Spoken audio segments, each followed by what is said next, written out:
Hello, hello. Happy Magnificent Monday. Super excited to see everyone. We are getting everything situated here. Give me just a minute while I'm getting all the techie stuff figured out. It always takes me a minute just to get things situated. So I don't know if anyone else has Facebook, a whole new world. It's just so fascinating to me that it's I've got so many new things to look at as I'm on my desktop version of Facebook. It's all new for me. So I'm like, wait, where did everything go? What's happening? And so I don't know if anyone else is having the same thing. But hopefully we are streaming live. It says we are, so everything should be good to go. And hi, Kendall. And your breakfast is being my delivered? breakfast is being delivered. It's fantastic. If you just want to keep it out there, I'll have it when I'm done. Thank Okay. you. I appreciate it. All right, so we're getting started this morning. Everyone's coming in. We'll bring Melissa on board. Good morning, good morning. Good morning, everyone. Happy Magnificent Monday. I am not at home, as you guys can all tell. Kendall and I had some friends come into town, and so we decided to do a little staycation at the Marriott with them. So we're they just got back from breakfast and brought me breakfast, and I'll have to have it when I'm done. So I'm not actually feeding my face while I'm talking to all of you. So Mel, if you can watch on Facebook, because for some reason Facebook is all like new on my end, and I can't seem to find where anything is. So if you if you can monitor the chats on Facebook, that would be awesome. And so we are diving in today to the leadership emotional intelligence in a virtual world, and how do we actually lead from our position of strength. So those of you that have joined via the webinar link, if anyone wants to go ahead and come on video, just raise your hand and I'll bring you on. It's called on Zoom Promote to Panelists, so that we can see your beautiful faces, but you do not have to, but just let me know, just do a little hand raise and I will bring you on so that we can see you and you can participate live in the conversations with us. So as we are getting started, I would love for everyone just to take a moment on this Monday. There's so many things going on in the world of education. I know that here in Las Vegas last week, the plan was finally submitted to the state with the direction that the Clark County School District wants to go in terms of how we're gonna work with kiddos this semester, this year, this decade. I don't know what it's going to end up being. I think everyone's kind of in that uncertain space.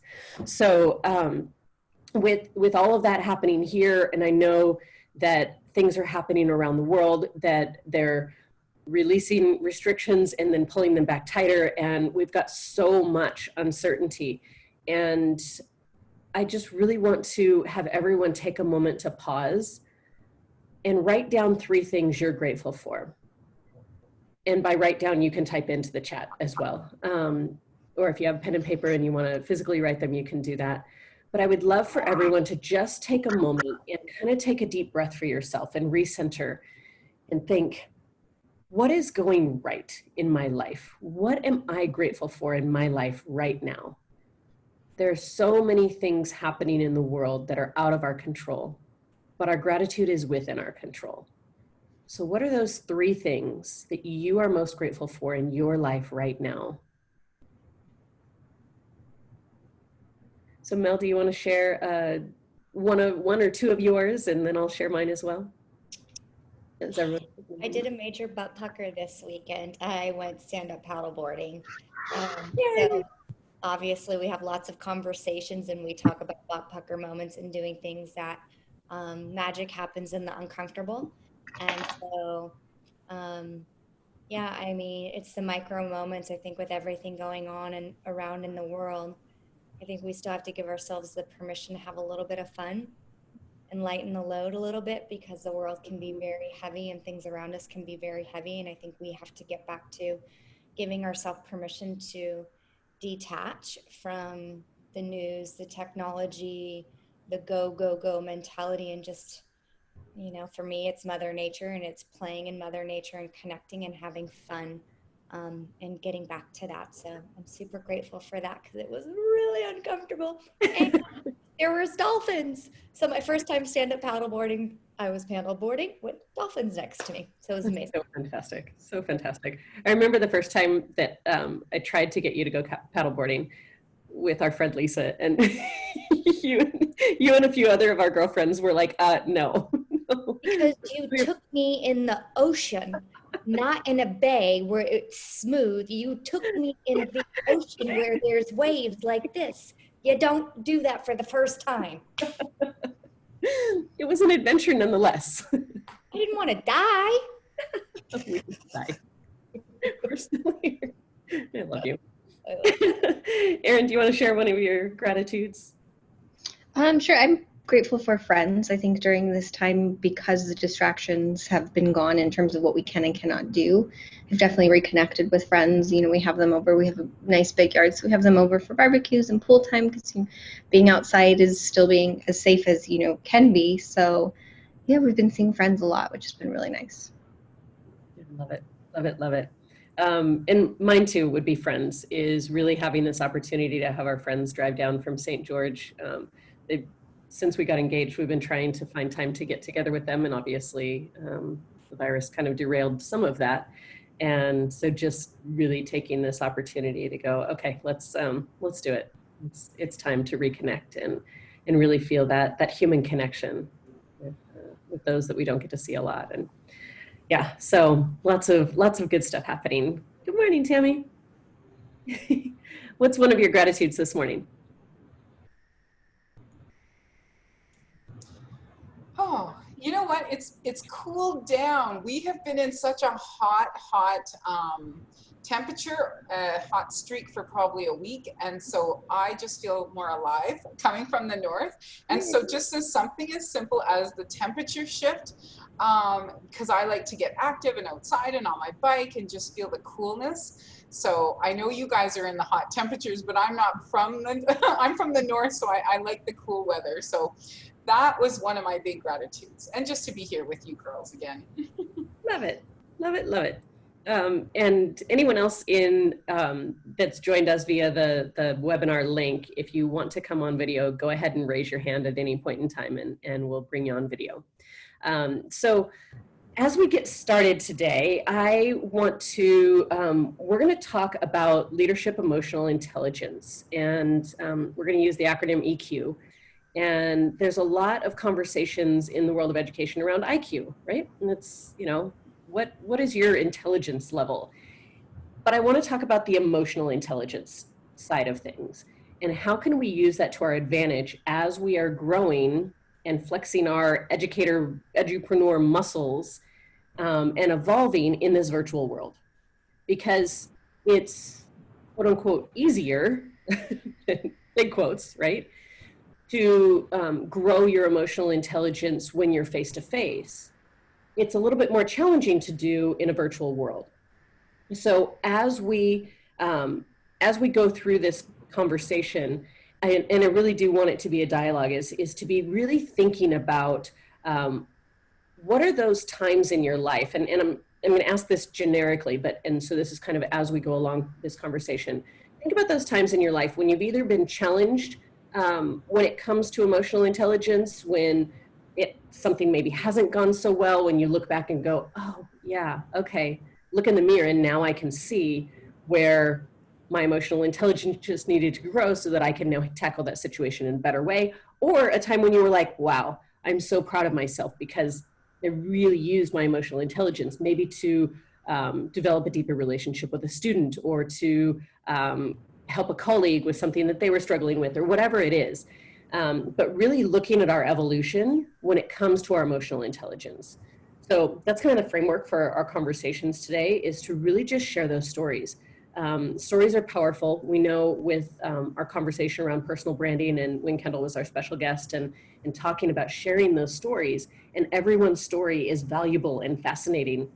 And as soon as we start to share those things, we actually can grow and evolve. So I want to start with sharing, and I was going to share this I may do a screen share in a minute, but this is the levels of consciousness that I created from several different thought leaders' work.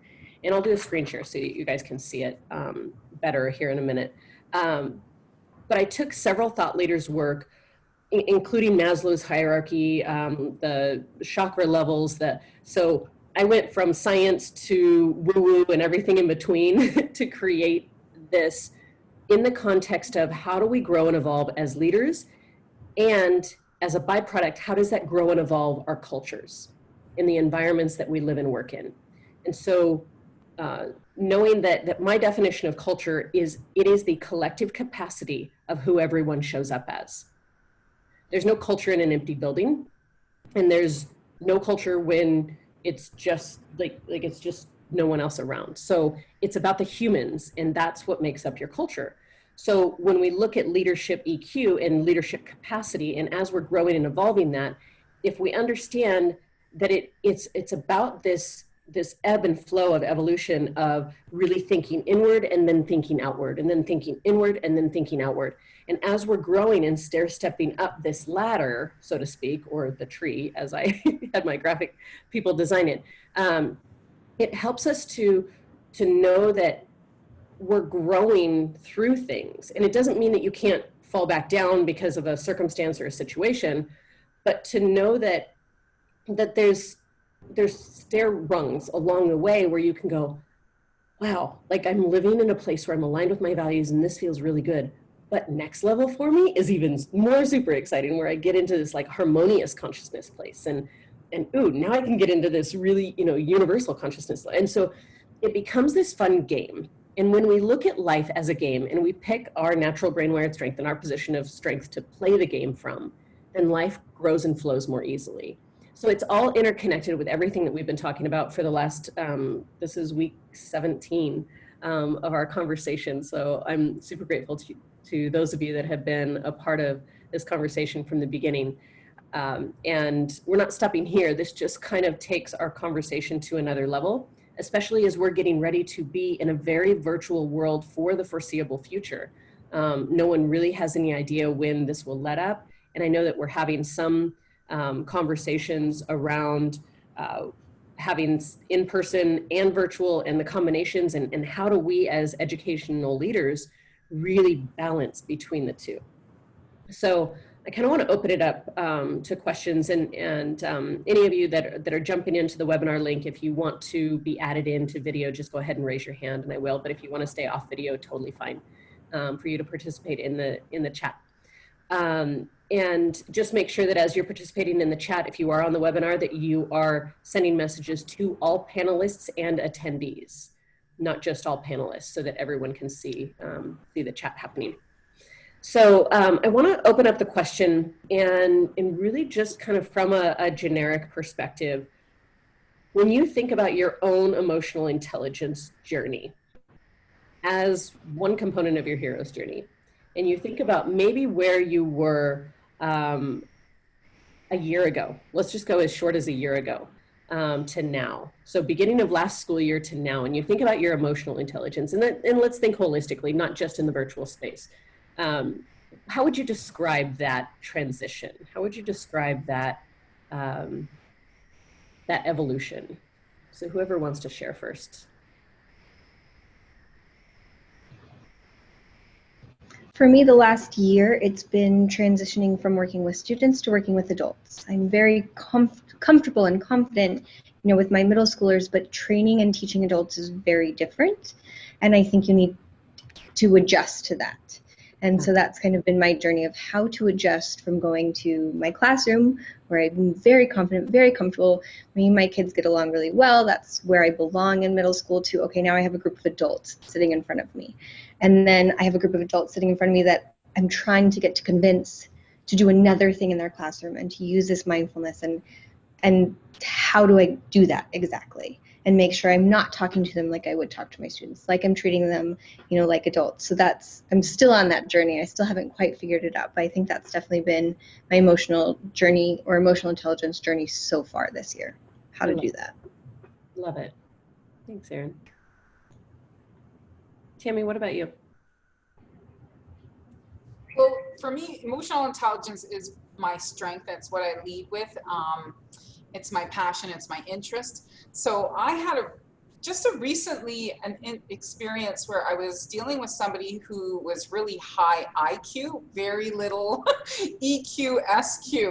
And it really grew my muscles, right? Because, you know, you think, oh, I'm a master and pro at this. And then what it did is it really helped to show me how it pulled me out of alignment, because I'm used to speaking and talking and communicating with people at similar, or at least with strong skills in those areas, or even some skills.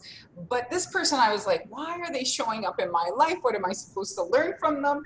And it really was a beautiful experience of contrast, and how, you know, we're all on different spectrums, right? And so I like being around community and people that share a common ideology, and those are the things that keep me in flow state. And as soon as that pulls me out, I feel it within myself. I feel myself out of alignment, and I feel myself getting frustrated, even when normally I don't. I'm so calm, right? So it was like, whoa, it was a good teacher for me. But here's again about not non-judgmental and being accepting and loving of everybody, of where we all are on the journey. So it was a really great reference for me to just see, you know, how do I navigate when I'm not in my comfort zone and when I'm out of alignment, right? And what do I still want to learn and grow within myself? So it was a really great, you know, teaching and learning experience for me, and it showed me still where I need to make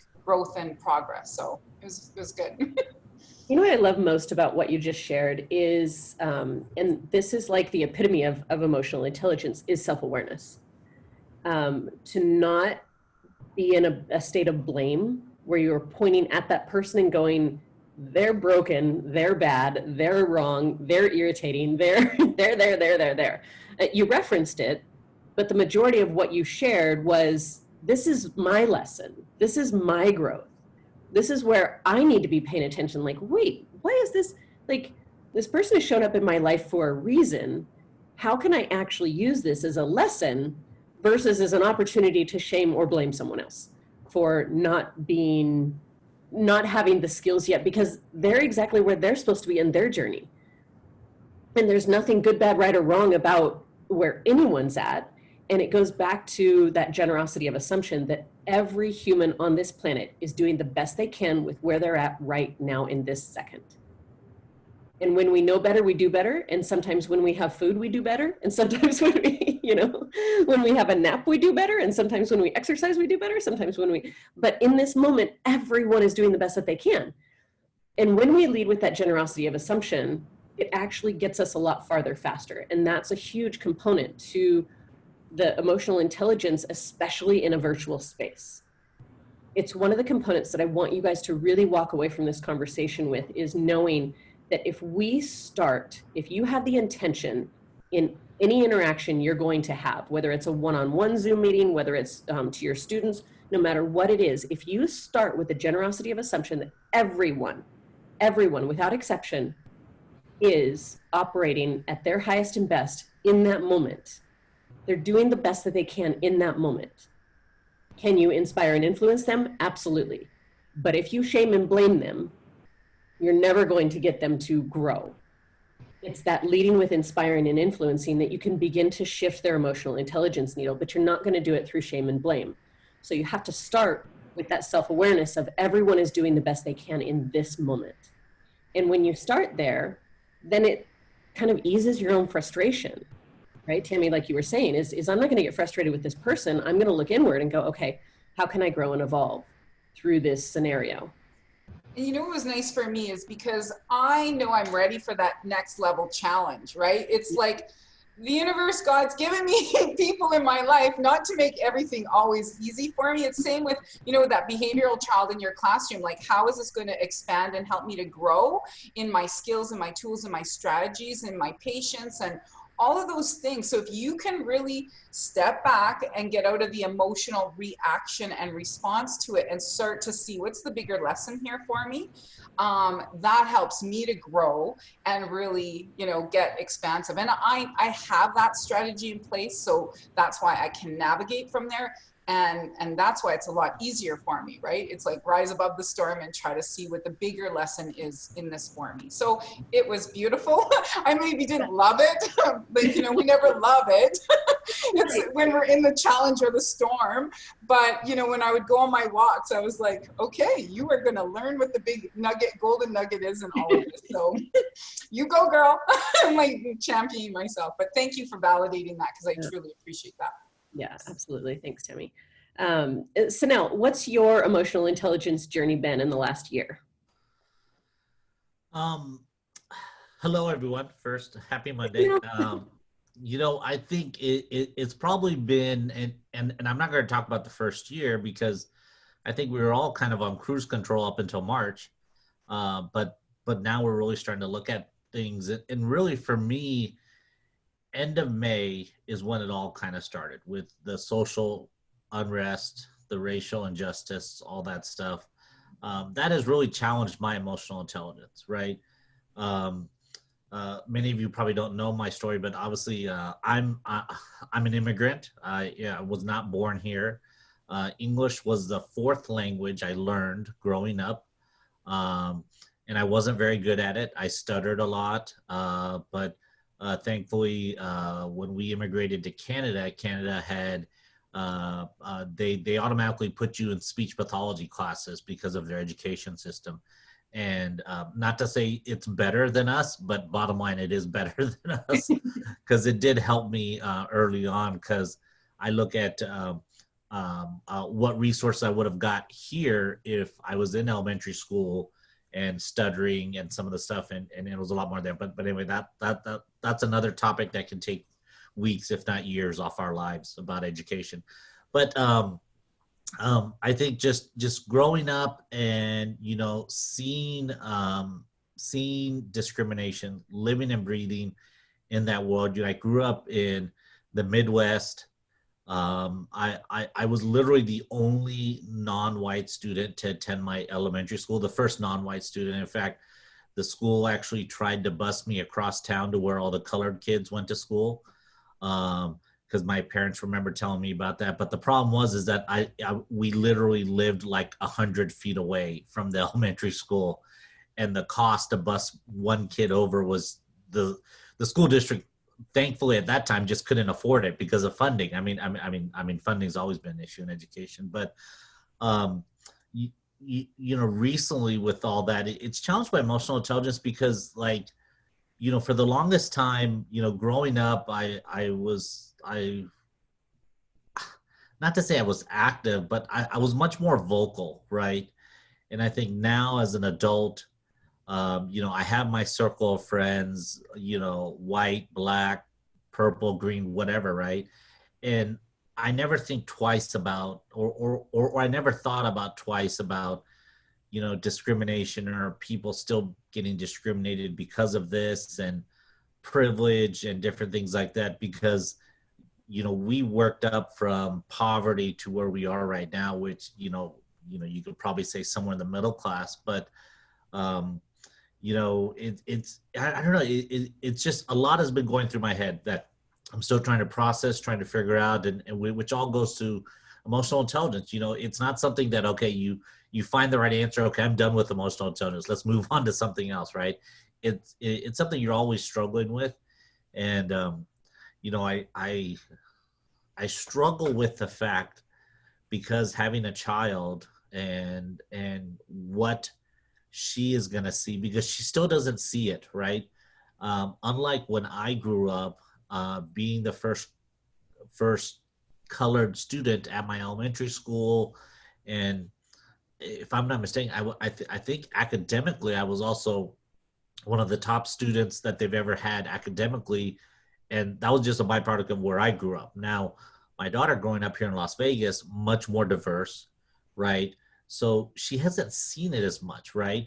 Which to me is both good and bad, right? To me, I struggle with it. You know, it's good because she's still so innocent, right? So pure, right? But yet what I worry about is when she encounters it, because bottom line, we're not going to solve this issue today, tomorrow, next month, next year, right? So she eventually, and what I'm struggling with emotionally, the emotional intelligence, is that how do I support her and others that come up against discrimination or injustice? And then and this is just pure quick. Last week, I went into work and I talked to a colleague, and in the conversation, 3 times they mentioned to me that they're not a racist, right? And I struggle with that because, one, why do you have to mention it to me 3 times, right? And two, in my mind, I'm thinking, if you have to mention it to me 3 times, I think you know the answer to that question, right? And the person had opinions about, what's happened, especially with the George Floyd and police and defunding police and all that stuff. And I wasn't necessarily agreeing or arguing with her. I was just listening, right? But it's I think my emotional intelligence has been just in flux, right? Trying to figure out, knowing what I know, what's going to be my best voice going forward as we go into this next school year. How do we ensure, because the biggest thing with that this pandemic has exposed is equity, not only with students but with educators as well, right? And I think sometimes that gets lost a little bit, saying that everyone's got their own situation, right? So how do we support everyone? I mean that's ultimately what I think a lot of people don't realize in education is we support everyone. We don't have a choice. We can't say no to a student, and for the most part, we can't say no to a teacher. Okay, you're not a good teacher, you're fired. No, that's not the case. It's not the corporate world. It's like, hey, how can I help and support you to become better? How can I get you motivated, excited about education, helping others, different things like that.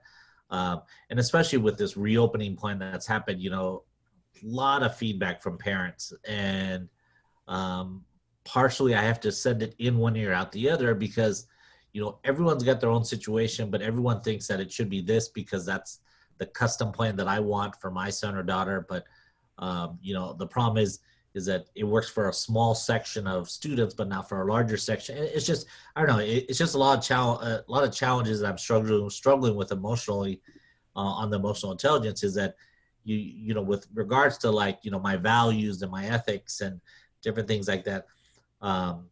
Part of me wants my younger self to speak up and say, well, hey, you got it pretty good. So let's stop complaining and let's deal with it. And then these other people, I was like, okay, well, hey, I'm going to bend over backwards to try to support your child as best as I can. I know you don't have stable internet at home, different, it's just, it's hard to be the same person to everyone, because it's kind of like hats, right? So I put my work hat on and you're going to get a specific answer, but if I put my personal hat on, sometimes that answer is going to be a 180 and I'm probably going to piss you off or really upset you. So that's really kind of how, how I've been dealing with things, and trying to take it day by day, trying to listen to what others are doing, trying to see what others are doing. I think I mentioned it a few calls ago, back, a month or so ago, everyone was issuing out statements and everything like that. And I really didn't say a whole lot. One, because I felt like I've already been doing the work, right? I've been doing it to some degree, right? The equity work to really provide more opportunities. But, I still struggle with, should I be more vocal, and how is it going to affect me in my job, personally, with people that I interact with, different things like that. So, yeah. I appreciate all these conversations, even though I'm not live. Sometimes I do watch the Facebook Live feed periodically and different things like that. But so now, I don't know. That's kind of where I'm at. I'm probably the person that's not going to give you the right answer, or at least a simple answer. It's complicated, Sandy. That was a great answer. And I think because you touched on so many different relatable subjects and emotions, right? We all experience that uncertainty of like, wait, my emotional intelligence is being challenged. And each of you, gave a different example of that. This is where, this is the next roadblock or cliff or edge or whatever you want to call it that I'm navigating through. And so now it's beautiful how you shared and really kind of taking us through that journey. Mel, did you want to chime in? Yeah, like this couldn't be such a beautiful conversation to kind of dive into when it comes to emotional intelligence. You know, one of the things that that's really important for me, and I've said this in multiple calls, is you don't get what you want, you get what you are. And when I always say that to everyone that I work with in my environment is we all have certain areas that we can improve on in how we show up, right?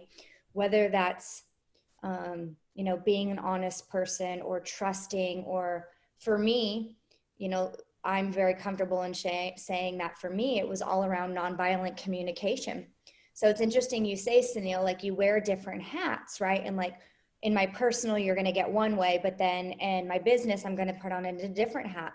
And what I found for me, Sunil, was it was very similar for me in my business. I could show up and be such a clear and effective communicator and articulate in such a way that was so discerning but straight and direct and to the point and in a nonviolent way.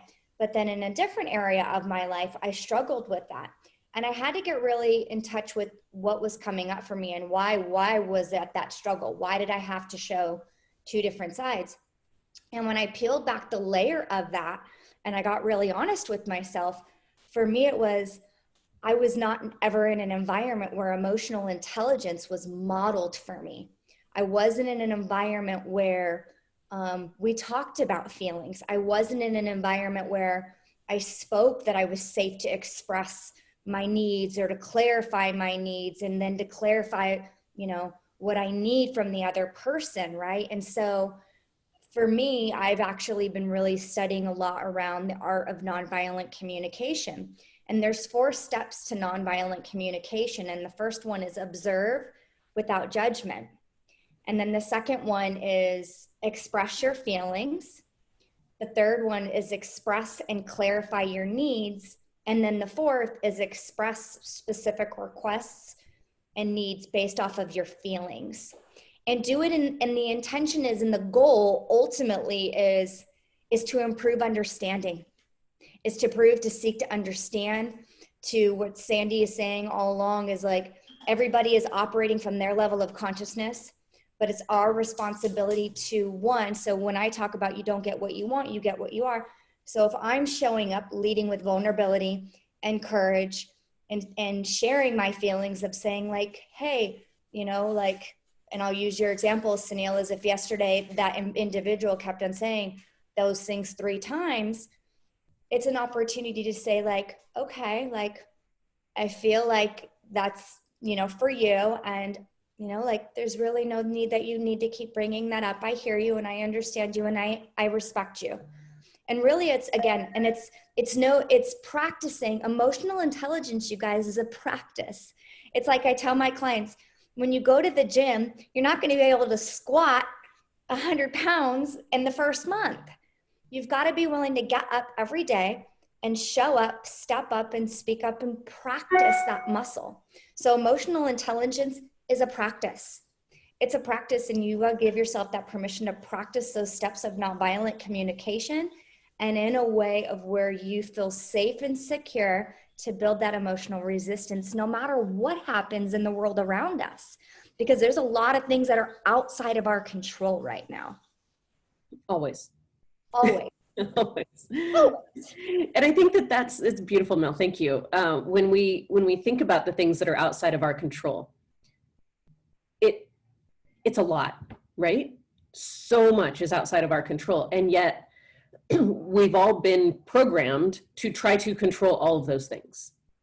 And that leads to stress and overwhelm and anxiety and all of the things that cause us on a cellular level to tense up, right? Which ends up causing disease. And we can go through that whole thing another time. But to understand what is within your control every morning and create a practice of focusing on what is within your control and understanding how you actually grow and evolve your emotional intelligence. And especially as we're all hitting these edges in this virtual world of how can I actually show up today, my intention today, you know, to wake up and start with what you're grateful for and then set your intention for the day and to really look at, okay, what I want to do and how I want to show up today is all around becoming more emotionally intelligent and making sure that I'm really focusing on what is within my control.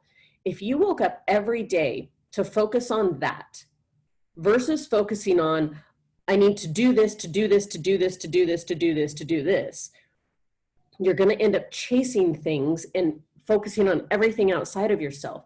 There's got to be this balance where you slow down, pause, and go, okay, if I'm not filling my cup first, if I, as an educator, as an edupreneur, am not focusing on filling my cup and taking care of myself first, in order to show up with intention, in order to now say, hey, I am going to be a positive contributing member to the culture that I'm walking into, or the culture that I'm creating for my students, or the culture that I'm creating for my colleagues, whatever it is, you have to show up with intention in order to create that.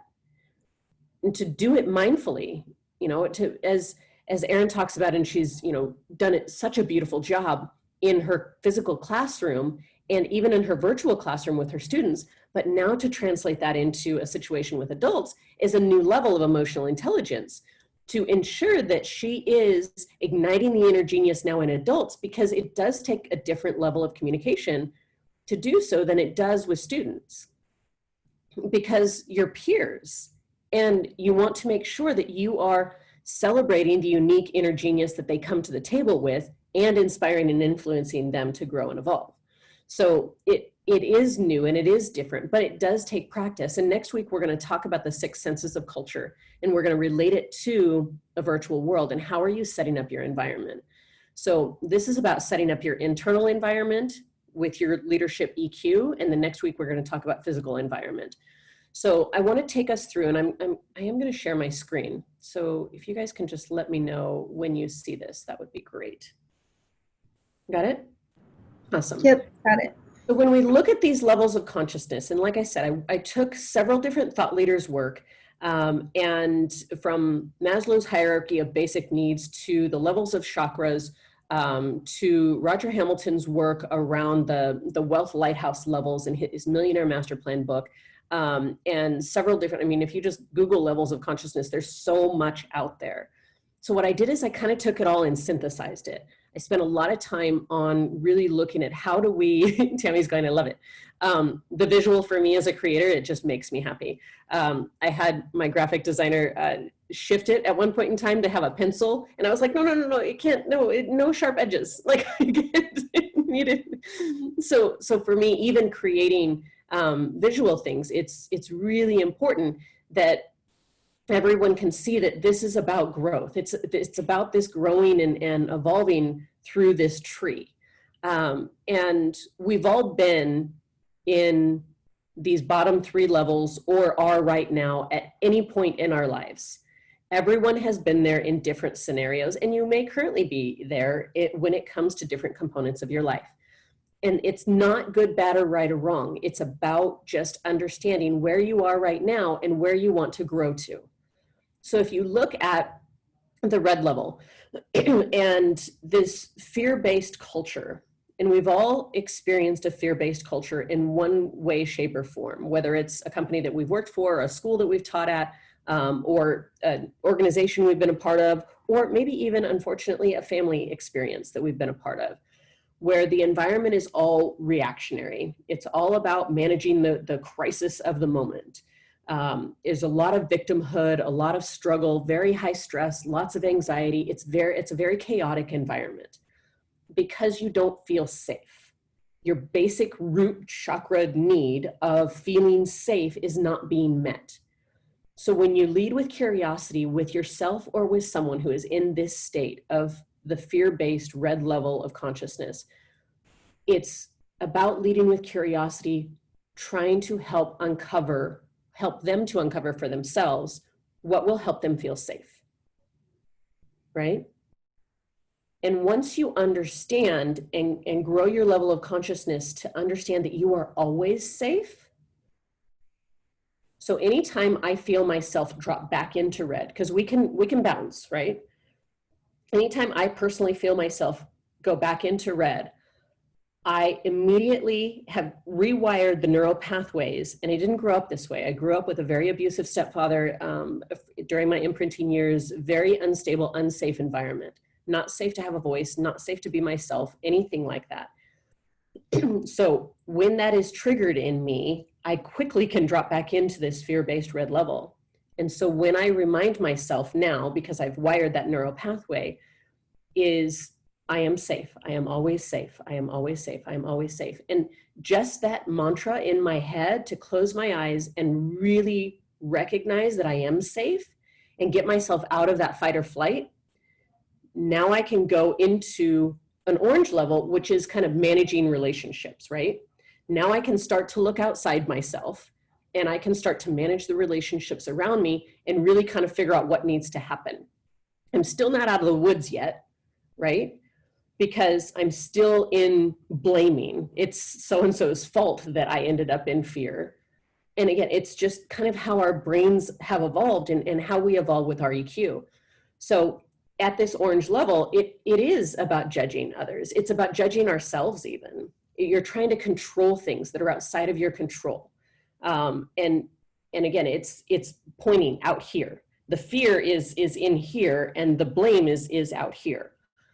Then you get into this yellow level. I'm going to start going through these pretty quickly to be respectful of everyone's time. You get into this yellow level where it's about managing performance, like wanting to make sure that things are perfect and that you're complying with what is requested of you or required of you. And it's about power and status and you're relying on yourself. And it's like, I can do this and I'm strong and I'm confident. And yellow is not bad necessarily because it really requires you to grow your self-confidence at this yellow level to go, I feel confident. I can rely on myself in order to achieve what I need to achieve. But the byproduct of that is silos. And it creates this, this limitation of bureaucracy that we all understand, you know, that bureaucracy has limitations to it. So then you get to this next level where you're now starting to think outside again, where you're about this transformational development. You're now influencing others. This is about teamwork. You're starting to feel a rhythm. You're starting to feel that innovation and growth start to happen. You're starting to push your own boundaries to evolve. A lot of you being a part of these calls every week is because you are tapping into this green level where it's about this transformational development, where we're trying to influence each other as leaders and really develop a rhythm together and evolve our consciousness as educators and edupreneurs. And we feel this sense of freedom. We feel this sense of growth. Then we get into this values aligned place. And so I talk a lot about values. I talk a lot about, are you living in alignment or out of alignment with your values? And this is where you get into this comprehensive culture space, right? Where we're thinking about the whole, but it truly is about values alignment for me in order to contribute and inspire the comprehensive nature of the culture. This is about living in integrity. It's about an interdependence, not a codependence, right? It's really developing all the components of trust. We've talked about Brene Brown's anatomy of trust, but looking at it from that authentic, cohesive place. And then we get into the harmonious consciousness. This is collaboration. This is mentoring others. This is really creating a community full of joy. You feel calm, you feel a clarity. A lot of it is led by intuition. And so when I shared how I created the ETE program, the Educator to Edupreneur program, and I went for my meditative walk, it was from this harmonious consciousness place that I was able to get myself into and really hear my intuition to create this community and really grow and evolve through that joy and clarity space. Because when my intuition gave me the title Educator to Edupreneur, and then I let my brain run with it from all of the different experiences that I've had in my life to create the course and really make it to where it takes you on a journey of growing your consciousness as an educator from a traditional classroom environment to kind of that bigger picture, how can I really influence the world? It really came to me from a very calm and clear place. And so as you're growing your emotional intelligence and growing towards this blue, this indigo, this violet level, it really does start to feel really clear and really calm. And it's no longer hard work. So when I was creating these 12 micro classes that are part of this year-long course, it was truly like it was coming through me so easily, to design it all and put it all together. It was like a culmination of the last 25 years of all of the work that I've been doing, into this really neat little package to help others really grow from an educator mindset that is really helpful in a classroom, but not helpful to grow and evolve within this new world that we're living in. And so growing to that space of, I'm an edupreneur, and how can I help you to own that title, is really coming from this collaborative culture mindset space. And growing into this universal consciousness where it's more humanitarian, you're focused on a greater purpose. And this is really where my work with Genius School Global comes in, and how next week, and Tammy, I'm super excited you're joining the team as well, to really be revolutionizing education and creating programs to inspire and influence students and educators and edupreneurs around the world to be part of a system where you can make the income and have the influence that you've desired from the moment you decided to become an educator, to be a part of this global community. This is where it's visionary leadership, and I'm connected to some amazing visionary leaders, who are thinking evolution of education. They're thinking from this service place. They're thinking from a humanitarian, Sunil, to your point, like how do we connect with each student being at the center of education? And when we think about that child-centered focus, and we think about quantum learning and teaching how to learn, it's coming from very visionary universal consciousness leadership in order to grow and evolve a whole system globally that hasn't been serving all students. And so we're thinking and really connected with that visionary intelligence and that emotional intelligence that is guiding the rest of us along the way. And so as we begin to evolve ourselves and connect, know that this is an ebb and flow. And it doesn't mean that you are working at a certain level that you can't drop back down because something happens in your life, because life does happen, and that's okay. But once you grow to a certain rung level of emotional intelligence, level of consciousness, you now know what it feels like to be there, and you can get back there faster. And can I just jump in, because this just popped in, that I would like to just kind of highlight just a visual and like a flow that Sandy and I have co-created working together. You know, Sandy and I met around the green level, the innovative growth, you know, like her and I have been always working together. We both are passionate about educators and the environment and culture and kids, and really into that level. And as her and I really just started to grow, and you see growth was one of them, and teamwork and really supporting each other and supporting her grow and evolve, naturally Sandy went from growth culture into going over to trusting me, and over into us being in more integrity and really being aligned with our passion and our purpose and our authenticity for educator dynamics, for the E2E program. And as she started to have that trust and that cohesion and that authenticity that we worked together and that integrity within the company, she naturally was able to go into the next level of her intuition, the joy and clarity, where she was able to create her E2E program because she relinquished some of that control. She trusted, she had, you know, that relationship with me, that cohesion. So as you evolve, remember, like it's what I said earlier, you guys, whatever level that you're at in your environment, wherever you are at, know that that might be an area that as you start to evolve and improve on, you naturally will attract, and that environment will change because you are stepping into that. Like Sandy was stepping into her growth, you know, state of herself. She was being innovative. She was open to having a team and collaborating and really building that. And so I just really wanted to highlight that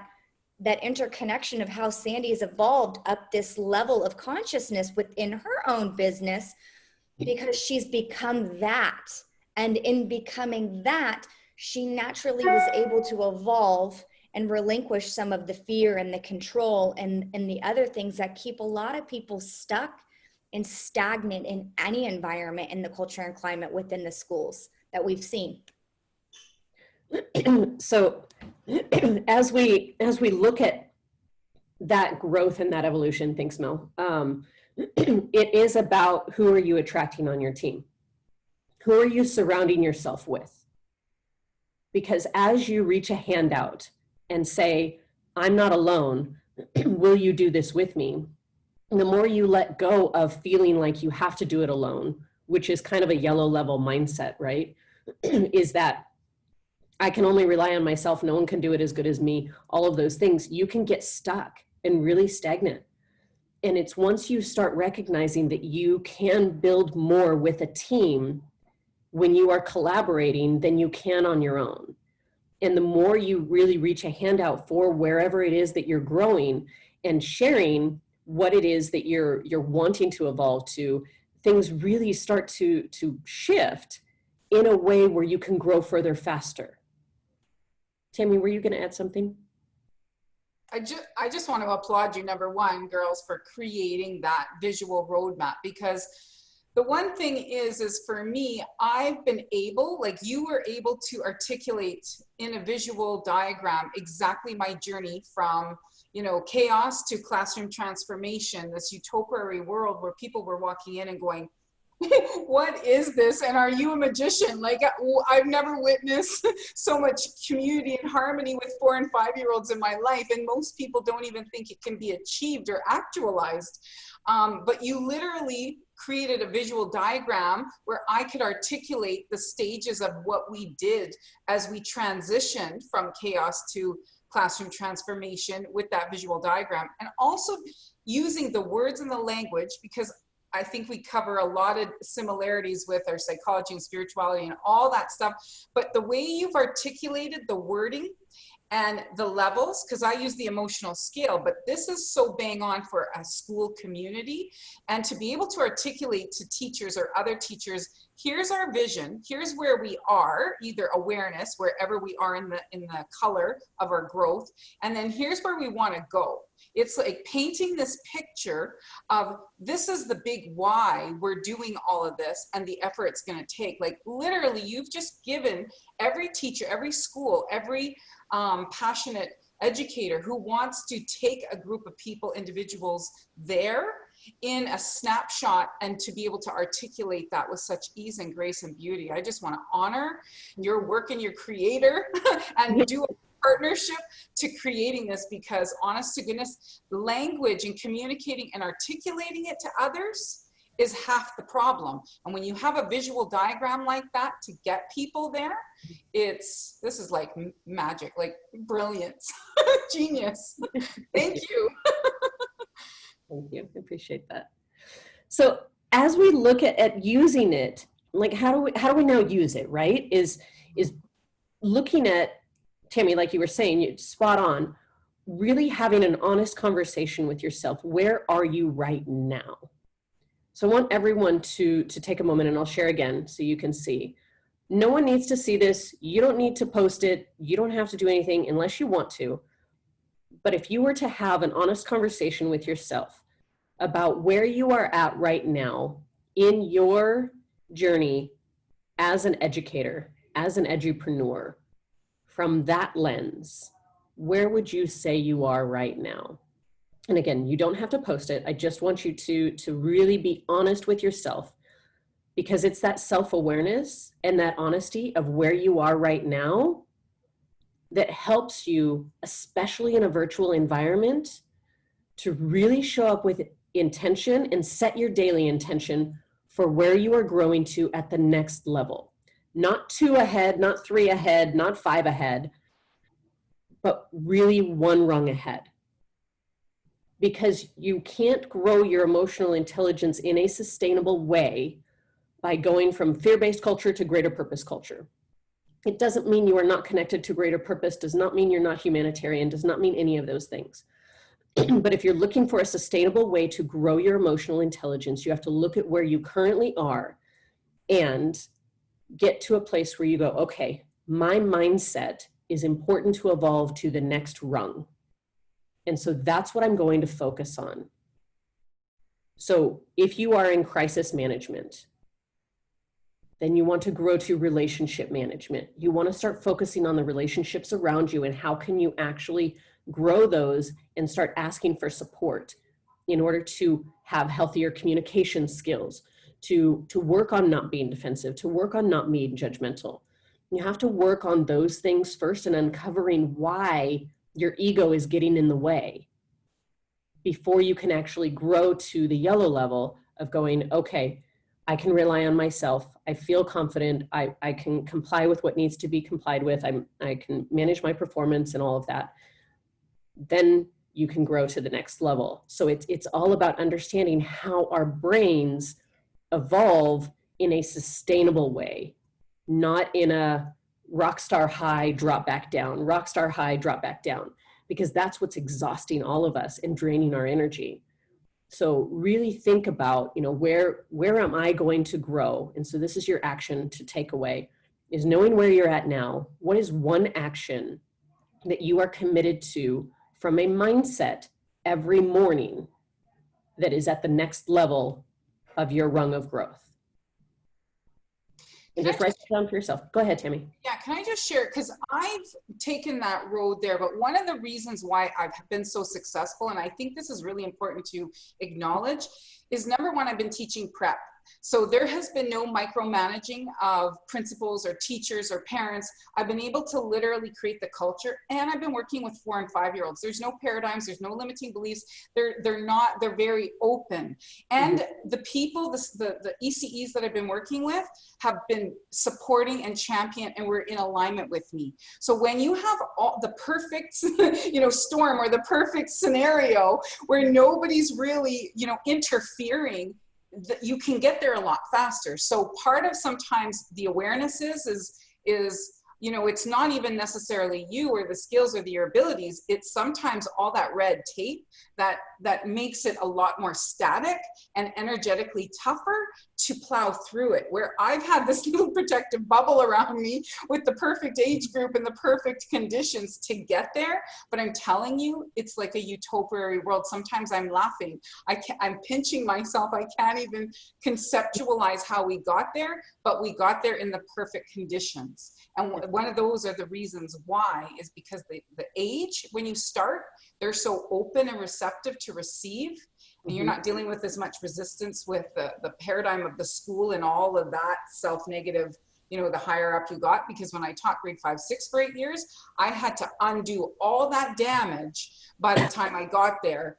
And that was took me almost 2 months, versus in JK and SK, they come to you so open, right? So I just want to share that some of the journey, just be mindful of that it's not even you and your ability and your qualifications, but it's the system that you're in and the culture that you're in. So Tammy, spot on. Thank you. When we look at the environment that we are in, and if it is not serving us, and if we are hitting too much of red tape, too much of a vice grip, too much that is not in alignment with our values, we really need to take a hard look at how am I going to get myself out of this situation into a situation where I can evolve my consciousness, where I can grow as a leader. And that's really where we're here to support you. And it's the reason why I created the course. It was like the foundation behind the Educator to Edupreneur course was to help you see what is within your control and to walk you through the steps of evolving your consciousness to where you now feel like you have the power to make the difference that you've always desired to make, and to show you the pathway to making the income that you desire to make, even if that's in your current classroom, even if that's outside of your current classroom, whether that's in the system of education within Genius School Global or outside of Genius School Global, whatever it is, but to help you tap into that inner edupreneur that goes, I really know that I am meant to make this impact in the world. I am meant to make this income in the world so that I can not only take care of myself and my family, but I can now give back and make a difference for others. So money is not evil. It is a tool to use in order to make the difference that you are meant to make in the world. So as you are evolving as an edupreneur, know that I'm here to support you along the way. Melissa's here to support you along the way. We designed this educator to edupreneur course so that you can go as fast as you want, but it is a 12-month program. So you have access to weekly private Q&A sessions, group Q&A sessions to help you go, okay, I'm personally hitting this roadblock. I can't get out of my own way in this scenario. How can you help me? So you're getting me live coaching once a week for an hour on growing from educator to edupreneur, or from edupreneur where you're at to more phenomenal edupreneur that you want to grow to. It's really about helping you understand that you're not alone, that you do have a community of support, that there is this huge community of conscious educators around the planet. And my goal is to get us all into the same space so that we don't feel alone. Because that's one of the barriers, is that educators end up feeling alone, like, oh my gosh, everyone's negative, everyone's talking smack, everyone's, feeling victim, everyone's like in that space. And it's like, nope, not everyone. All of us that are part of this conversation, all of us that are on this call, all of us that continue to show up, we are each other's community. We are each other's lifeline to grow and evolve together. You're not alone. And that's really will help us all grow further, faster to the impact and the income that we desire to make. So if you are interested at all in that ETE program and joining us over the next year, reach out to Melissa or I, schedule a call with us. We'll walk you through the details of the program. There's a lot of information on the website, on the educatordynamics.com website. You can go there to find out more info as well. But we're happy to have one-on-one conversations just to answer any specific questions. And just feel free to direct message either one of us or drop it in the chat. And we'll reach out and schedule a time that works for both of us to talk. We are, this community is really about serving and supporting one another. So we're going to continue our Magnificent Mondays and bring up these topics and have these amazing conversations. So I want to honor all of you and honor your time that I'm a couple minutes over, and send you all love in this magnificent week. Enjoy the rest of your Magnificent Monday. Know that we're here for you, and we will see you next Monday with Erin as our special guest. We are going to have her as our official special guest. Last week, she was just a special guest. Next week, we're really going to talk about the 6 senses of culture and dive into how she was able to do that really well to her advantage, both in her physical environment and in the virtual space. So we're going to talk about that as everyone's really getting back into, now that we kind of know what to expect with this new school year, it'll really be helpful that we can design our environments with intention next week. So I look forward to seeing you all then. I wish you all well. Have a great rest of your week, and definitely reach out to Melissa or I anytime if you are interested in the ETE program. We would love to support you in your journey. And I just want to jump on really quick before you end that, Sandy. I think one of the things that I want to emphasize with the E2E program, and Sandy, correct me if I'm wrong, it's 1 call a month that you're doing. Is it a call a month or a call a week? Every week. Every week. Every week. So one of the things that I want to highlight is the amazing thing about the E2E program is that you will have Sandy's undivided attention specifically outside of this Magnificent Monday in a more intimate setting, in a more personal setting, to really talk about any of the roadblocks or things that you're kind of bumping up against in your own journey. And so I think it's a great opportunity to say, okay, maybe I'm ready to go to that next level. Maybe I'm ready to take that next step in my career, and I don't know where to begin, or I don't know where to start, and I don't know what that looks like or how to get there or have those conversations. Just know that it's an amazing opportunity to, 1, have accountability, right? Like we all need accountability to hold our hand, to do the butt pucker move. That's important. But it's also there for you to actually really take radical responsibility and co-creating the life that you want to do in this next phase of your life. And this is an amazing program to do so. And we're super excited to help you there. Thanks so much, Mel. Love you all. Wishing you a beautiful week.